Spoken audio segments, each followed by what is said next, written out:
Ready?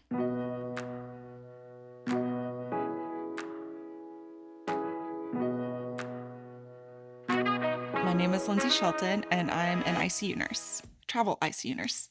So my husband and I were looking at travel nursing before we even went to nursing school. We were both kind of lost with our careers. We didn't really know what we wanted to do. I bounced college majors several times. It was getting to a point where I was getting really lost. And we had family members that were healthcare workers. So we decided to start working in the hospital as nurse techs. We went into nursing school with the intention to travel nurse, and typically a hospital will throw out a contract that they're short-staffed, they need help, and an agency will kind of bring you in to fill those roles. So ICU nurse, you're in the intensive care unit, so you have the most critical patients in the hospital. You learn 90% of your actual nursing job on the job.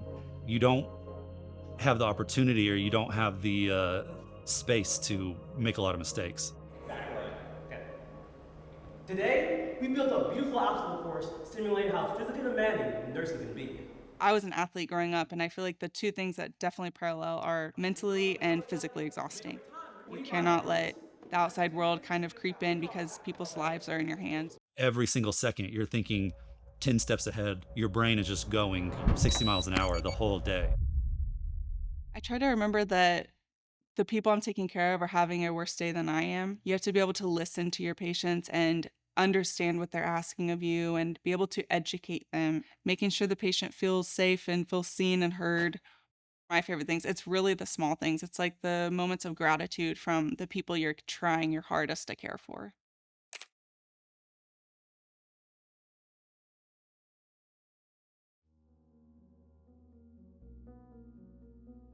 We see and hear, feel a lot of things that most normal people don't see ever in their life, and we see it almost every shift.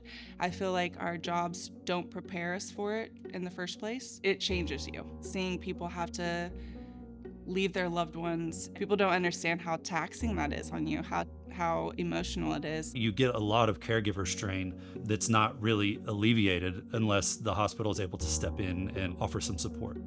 It wasn't just like one day, it was kind of a lot of things happening over the months, but it initially started in January of 2020. I was struggling really bad, not just from my job, but from things happening in my previous life. So I felt like there was no one to talk to. It was hard because I didn't know who I was at the time. And I was really scared to express that to you because, I was changing. I was trying to figure out who I wanted to be. And it's pretty scary to open up to your partner when they've thought about you as one person.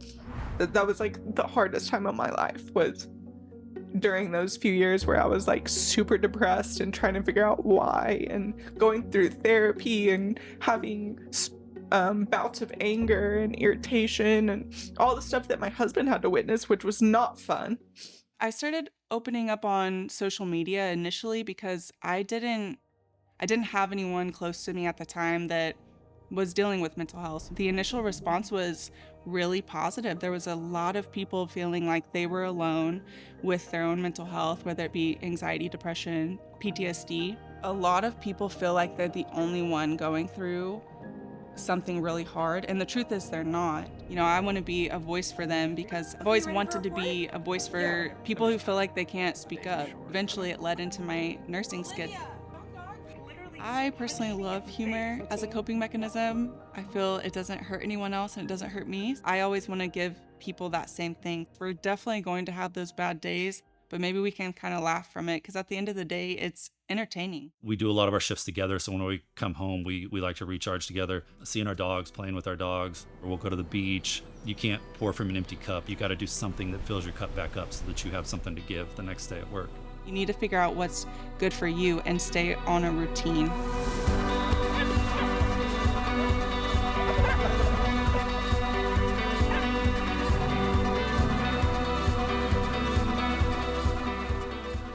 Learn your boundaries and be firm with them.